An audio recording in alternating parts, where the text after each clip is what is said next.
Quand les bombes tombent sur les villes, quand les empires chancellent et que les prophéties se rapprochent, il est déjà trop tard pour chercher des armes. Le croyant, lui, sait que la véritable bataille ne commence pas sur le champ de guerre, mais bien plutôt dans le cœur. Le jugement d'Allah, subhanahu wa ta'ala, ne frappera pas seulement les USA, Israël ou les partisans du sionisme, il atteindra chacun selon ses actes. C'est pourquoi aujourd'hui, plus que jamais, se préparer n'est pas une option, c'est une urgence spirituelle. Cette fin des temps qui s'annonce, avec son chaos, ses injustices, ses mensonges normalisés et ses péchés glorifiés, n'est pas simplement un décor apocalyptique. C'est un test, un filtre, une épreuve envoyée par Allah pour séparer les âmes sincères des âmes perdues. Et la seule protection réelle n'est pas une forteresse en béton, mais un cœur purifié. C'est pourquoi le croyant doit retourner à l'essentiel. La salat à l'aube, le Coran chaque jour, la sadaka discrète, le jeûne des lundis, les invocations la nuit, ces gestes simples, mais puissants. Le prophète Muhammad, sallallahu alayhi wa sallam, a dit « Hâtez-vous d'accomplir les bonnes actions avant que ne viennent des épreuves semblables aux morceaux d'une nuit noire. » Et nous y sommes. Une nuit noire, étouffante, sans repère. Alors que le monde s'effondre dans l'injustice, que les empires jouent à leur dernière carte, que les peuples sombrent dans l'oubli, toi, mon frère, ma sœur, tu peux encore te tenir debout, non pas dans la foule, mais dans la lumière cachée de ceux qui espèrent en Allah. Prie comme si c'était ta dernière prière. Jeûne comme si le soleil ne devait plus se lever. Parle comme si chaque mot allait être pesé. Prépare-toi comme un soldat du Tawhid, comme un veilleur dans l'ombre. Car le châtiment qui vient ne vise pas uniquement les autres, il trie aussi les croyants. Ceux qui auront cru, pleuré, supplié, résisté, seront sauvés. Et ceux qui auront cédé à la paresse, à la peur, au confort, seront laissés derrière. Avant que les bombes tombent, que ta prière monte. Et si tu sens que ce message te touche, c'est que ton âme n'est pas morte. Il n'est pas trop tard. Tu fais partie de ceux qu'Allah veut éveiller. Alors n'attends plus que le monde change. Commence à changer toi-même, car au bout de cette route sombre, il y a la lumière, une lumière que rien ni personne ne pourra éteindre.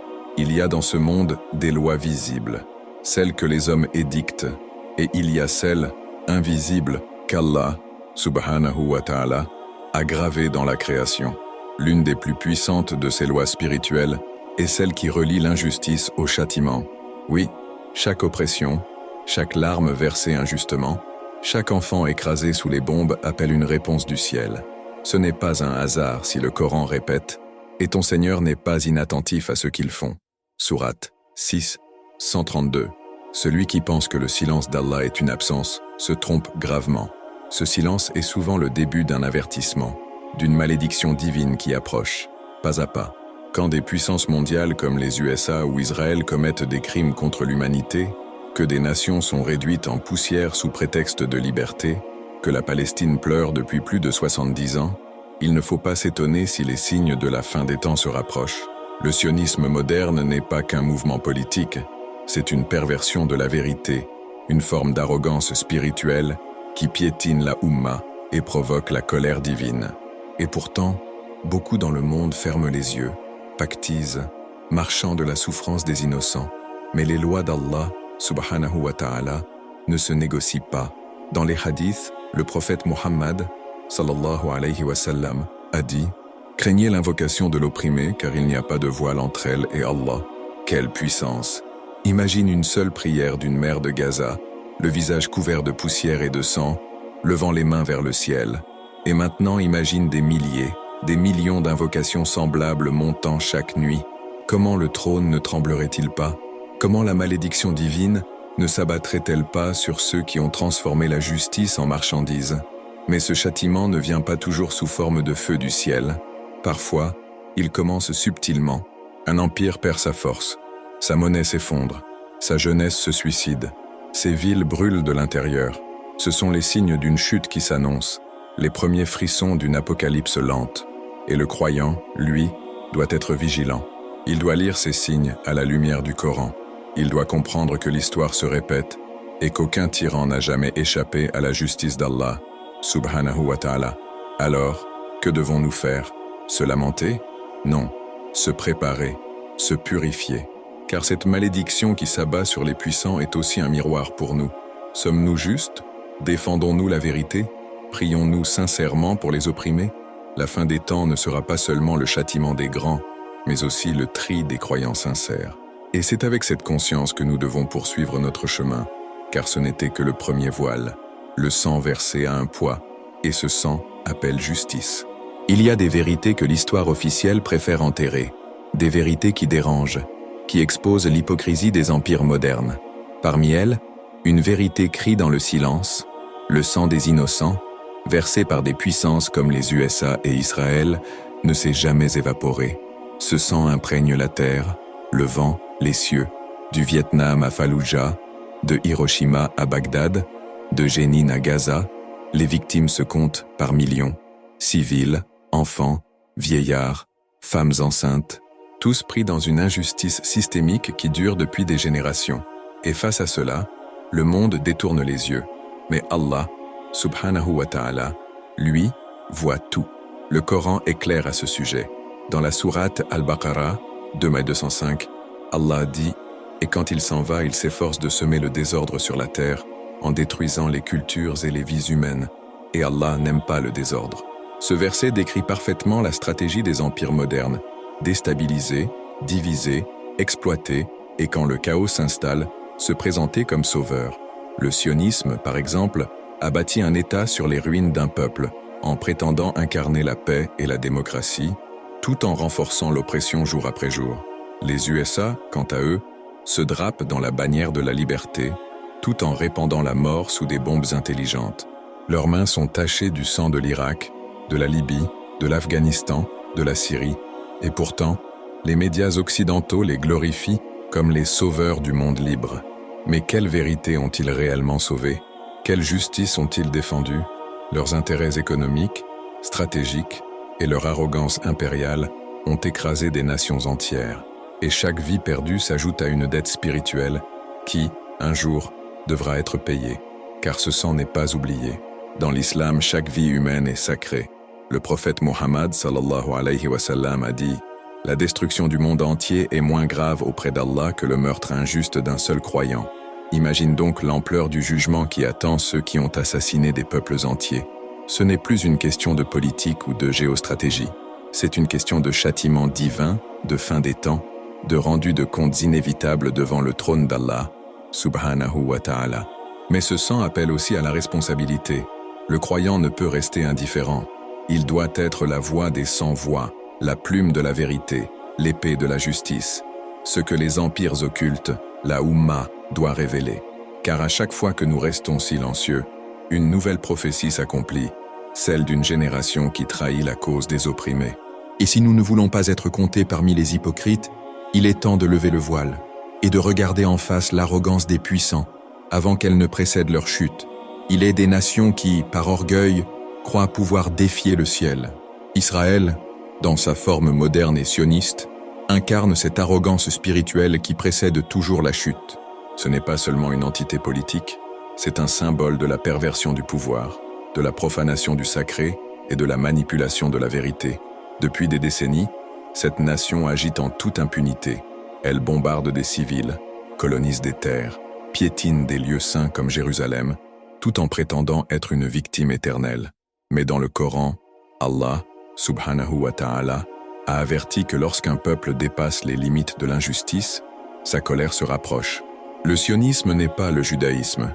Il en est une trahison politique, une idéologie basée sur la domination, l'exclusion et le mensonge sacré. Il a pris les promesses d'Allah et les a transformées en justification de massacres. Et aujourd'hui encore, des centaines de musulmans prient sous l'ombre des fusils à Al-Aqsa, pendant que le monde détourne le regard. Mais les prophéties nous parlent d'une époque où Israël s'élèvera dans l'arrogance avant de s'effondrer dans la honte. Car Allah, subhanahu wa ta'ala, ne laisse jamais l'oppression s'éterniser. Dans les hadiths liés à la fin des temps, il est dit que le Dajjal sera accueilli par des gens aveuglés par le pouvoir, le confort et le nationalisme idolâtre. Beaucoup d'oulémas ont vu dans Israël un terrain fertile pour cette tromperie eschatologique, un endroit où les lois divines sont remplacées par des lois humaines façonnées selon les intérêts, où la vérité est tordue pour légitimer le sang versé. C'est ce système qui, à force de nier Allah et son ordre, attire le châtiment divin. Mais ce n'est pas une première. Dans le Coran, les peuples de Pharaon, de Had et de Thamoud ont tous été détruits pour les mêmes raisons.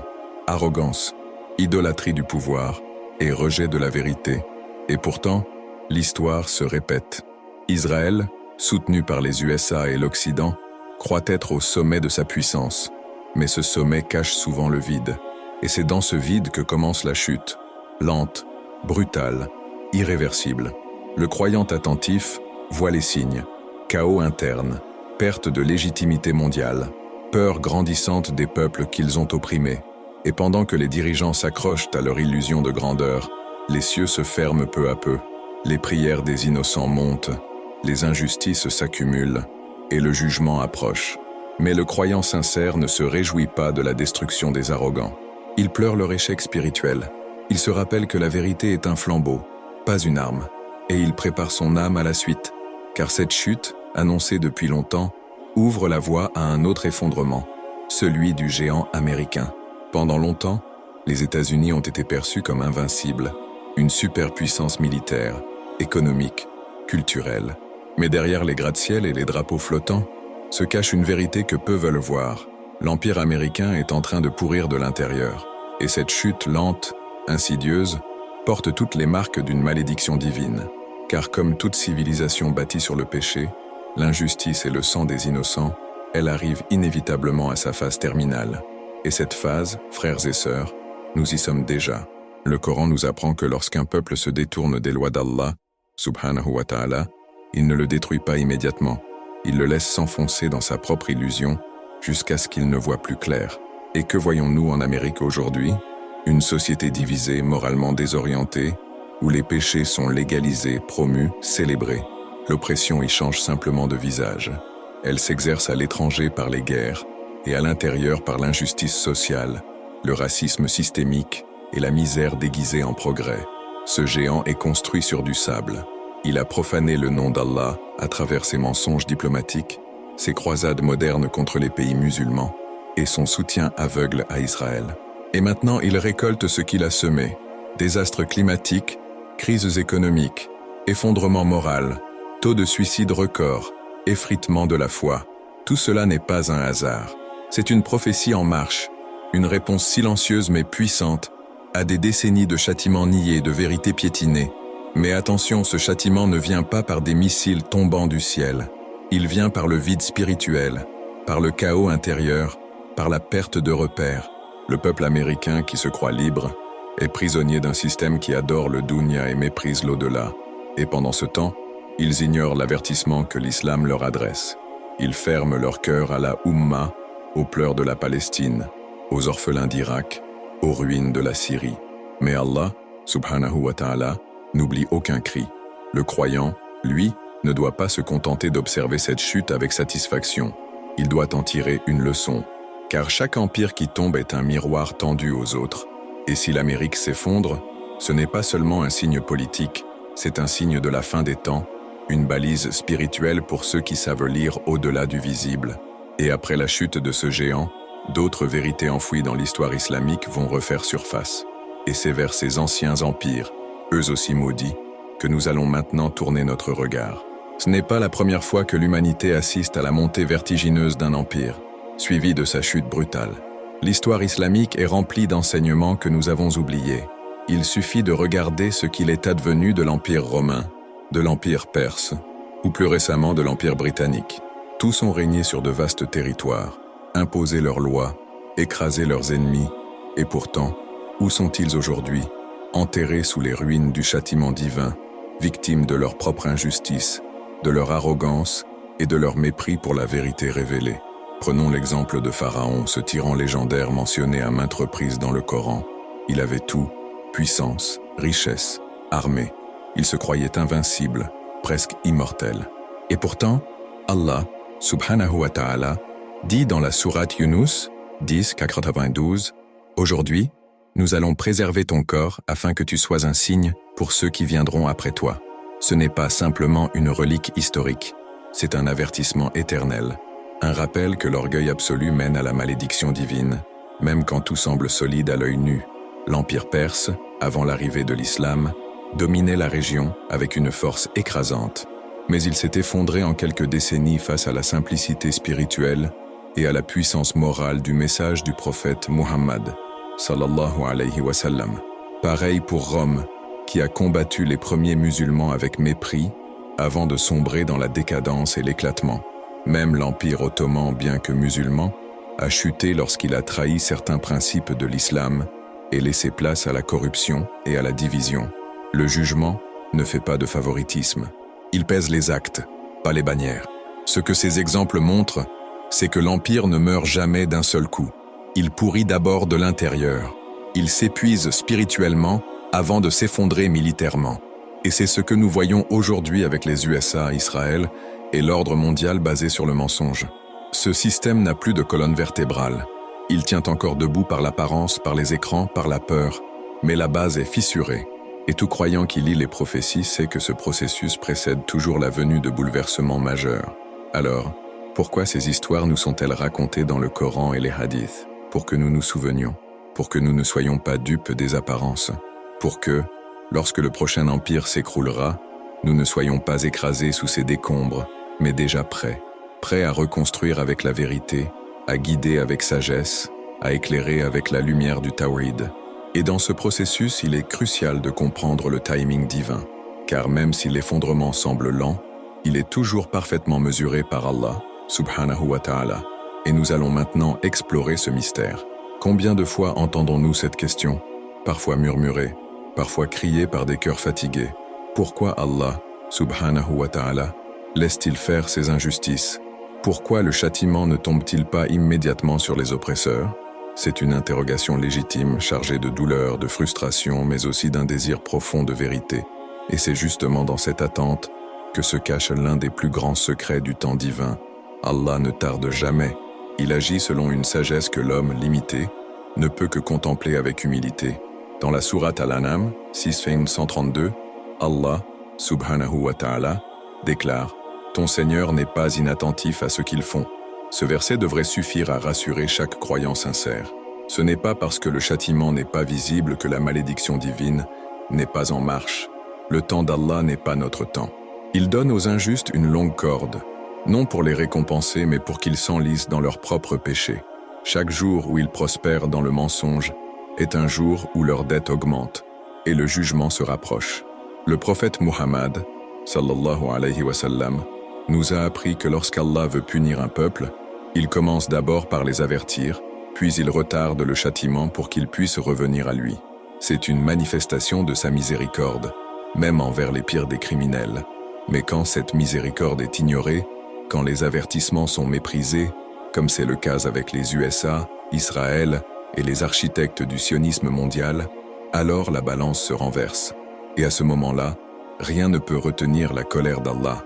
Mais attention, cette attente n'est pas seulement pour eux, elle est aussi pour nous, pour tester notre foi, notre sabre, notre capacité à rester debout quand tout autour semble s'effondrer.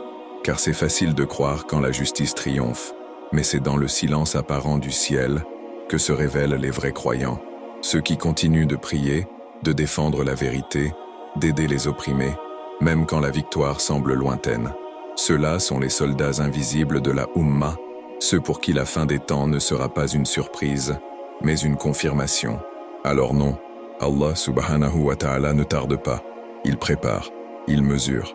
Et quand le moment viendra, et il viendra, chaque empire arrogant, chaque tyran, chaque complice silencieux connaîtra sa rétribution. Mais avant cela, nous avons un rôle à jouer, une préparation à mener, une responsabilité spirituelle à assumer, car lorsque le dernier sceau sera brisé, ce ne sera plus le temps des avertissements, ce sera le temps de la vérité totale. Et pour s'y préparer, il faut agir maintenant. Quand les bombes tombent sur les villes, quand les empires chancellent et que les prophéties se rapprochent, il est déjà trop tard pour chercher des armes. Le croyant, lui, sait que la véritable bataille ne commence pas sur le champ de guerre, mais bien plutôt dans le cœur.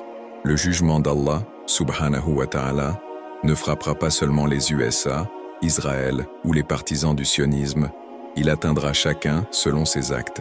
C'est pourquoi aujourd'hui, plus que jamais, se préparer n'est pas une option.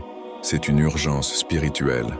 Cette fin des temps qui s'annonce, avec son chaos, ses injustices, ses mensonges normalisés et ses péchés glorifiés, n'est pas simplement un décor apocalyptique. C'est un test, un filtre, une épreuve envoyée par Allah pour séparer les âmes sincères des âmes perdues. Et la seule protection réelle n'est pas une forteresse en béton, mais un cœur purifié. C'est pourquoi le croyant doit retourner à l'essentiel, la salat à l'aube, le Coran chaque jour, la sadaka discrète, le jeûne des lundis, les invocations la nuit. Ces gestes simples, mais puissants. Le prophète Muhammad, sallallahu alayhi wa sallam, a dit « Hâtez-vous d'accomplir les bonnes actions avant que ne viennent des épreuves semblables aux morceaux d'une nuit noire. » Et nous y sommes. Une nuit noire, étouffante, sans repère. Alors que le monde s'effondre dans l'injustice, que les empires jouent leurs dernières cartes, que les peuples sombrent dans l'oubli, toi, mon frère, ma sœur, tu peux encore te tenir debout, non pas dans la foule, mais dans la lumière cachée de ceux qui espèrent en Allah. Prie comme si c'était ta dernière prière. Jeûne comme si le soleil ne devait plus se lever. Parle comme si chaque mot allait être pesé. Prépare-toi comme un soldat du Tawhid, comme un veilleur dans l'ombre. Car le châtiment qui vient ne vise pas uniquement les autres. Il trie aussi les croyants. Ceux qui auront cru, pleuré, supplié, résisté, seront sauvés.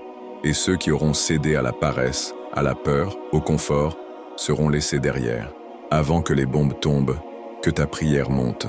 Et si tu sens que ce message te touche, c'est que ton âme n'est pas morte, il n'est pas trop tard. Tu fais partie de ceux qu'Allah veut éveiller. Alors n'attends plus que le monde change. Commence à changer toi-même. Car au bout de cette route sombre, il y a la lumière.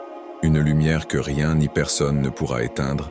Et toi, crois-tu vraiment que cet empire va tenir encore longtemps? Ou ressens-tu au fond de toi que la chute est déjà en marche et que le jugement d'Allah subhanahu wa ta'ala approche? Partage ton avis dans les commentaires. Dis-nous, penses-tu que nous vivons les derniers signes? As-tu ressenti cette tension spirituelle, ce basculement invisible que personne n'ose nommer?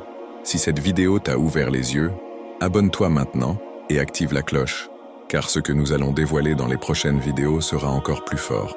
Clique sur la vidéo qui s'affiche à l'écran. Elle te révélera une autre face cachée du monde que peu osent regarder. Ici, c'est lumière dans l'ombre. Et si tu es encore là, c'est qu'Allah veut éveiller ton cœur. Wassalamu alaykum wa rahmatullahi wa barakatuh.